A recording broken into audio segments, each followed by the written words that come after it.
ಕಾರಾಗೃಹ ಇಲಾಖೆಯ ಆಧುನೀಕರಣ ಹಾಗೂ ಬಲವರ್ಧನೆ ಉದ್ದೇಶದಿಂದ ಕೃತಕ ಬುದ್ಧಿಮತ್ತೆ ಆಧಾರಿತ ಕ್ಯಾಮೆರಾಗಳು ಹಾಗೂ ಪೋರ್ಟಬಲ್ ಸಿಗ್ನಲ್ ಜಾಮರ್ಗಳು ಸೇರಿದಂತೆ ಅತ್ಯಾಧುನಿಕ ತಾಂತ್ರಿಕ ಉಪಕರಣಗಳ ಖರೀದಿ ಮತ್ತು ಅಳವಡಿಕೆಗೆ ರಾಜ್ಯ ಸಚಿವ ಸಂಪುಟ ಅನುಮೋದನೆ ನೀಡಿದೆ ಎಂದು ಗೃಹ ಸಚಿವ ಪ್ರಿಯಾಂಕ್ ಖರ್ಗೆ ನಿನ್ನೆ ತಿಳಿಸಿದ್ದಾರೆ. ರಾಜ್ಯದ ಕಾರಾಗೃಹಗಳಲ್ಲಿ ಭದ್ರತೆ, ಕಣ್ಗಾವಲು ಮತ್ತು ಕಾರ್ಯಾಚರಣೆ ದಕ್ಷತೆ ಹೆಚ್ಚಿಸುವುದು ಸರ್ಕಾರದ ಉದ್ದೇಶವಾಗಿದೆ. ಹೊಸ ತಂತ್ರಜ್ಞಾನ ಕಾರಾಗೃಹ ಆವರಣದಲ್ಲಿ ನಡೆಯಬಹುದಾದ ಅನಧಿಕೃತ ಚಟುವಟಿಕೆಗಳನ್ನು ತಡೆಯಲು ಹಾಗೂ ಭದ್ರತಾ ಮೇಲ್ವಿಚಾರಣೆಯನ್ನು ಮತ್ತಷ್ಟು ಬಲಪಡಿಸಲು ಸಹಕಾರಿಯಾಗಲಿದೆ ಎಂದು ಅವರು ಹೇಳಿದರು.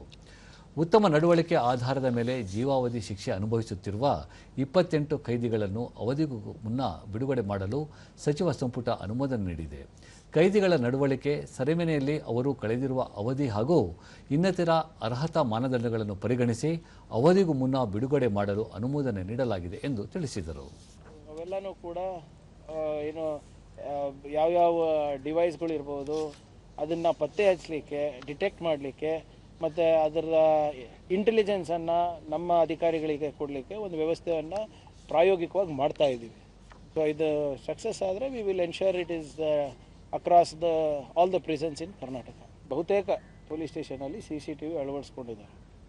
ಕೆಲವು ಕಡೆ UPS ಫಾಲ್ಟ್ ಇರ್ಬೋದು ಮತ್ತು ಕ್ಯಾಮ್ರಾಗಳು ಹಳೇದಾಗಿರ್ಬೋದು, ಅದು ನಿಷ್ಕ್ರಿಯವಾಗಿದೆ. ಅದನ್ನು ಕೂಡ ಎಂಟೈರ್ ಪೊಲೀಸ್ ಸ್ಟೇಷನ್ಸ್ನ ಒಂದು CCTV ಕ್ಯಾಮ್ರಾದು ಆಡಿಟನ್ನು ನಾವು ಮಾಡಿಸ್ತಾಯಿದ್ದೀವಿ, ನಮ್ಗೆ ಎಷ್ಟು ಬೇಕಾಗ್ಬೋದು ಅಂತ. ಆಮೇಲೆ ಬದಲಾದಂಥ ತಂತ್ರಾಂಶ ಇದೆ, ತಂತ್ರಜ್ಞಾನ ಇದೆ, ಅದ್ರ ಪ್ರಕಾರ ನಾವು ಅಳವಡಿಸ್ಕೋಬೇಕು ಅಂತಲೂ ಇದೆ. ಟ್ರಾಫಿಕ್ಕಿಗೂ ಮಾಡ್ತಾಯಿದ್ದೀವಿ, ಪ್ಲಸ್ ಪೊಲೀಸ್ ಸ್ಟೇಷನಿಗೂ ಮಾಡ್ತಾಯಿದ್ದೀವಿ. ಸೊ ಇನ್ನೂ ಒಂದು 2-3 ತಿಂಗಳು ಆಗುತ್ತೆ ಅದು.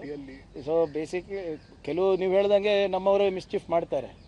ಯಾವಾಗ ಕೆಲವು ಜನ ಬಂದಾಗ ಆಫ್ ಮಾಡೋದಾಗಲಿ, ಇದು ಮಾಡೋದಾಗಲಿ, ಆ ಮಿಸ್ಚೀಫು ಇದೆ.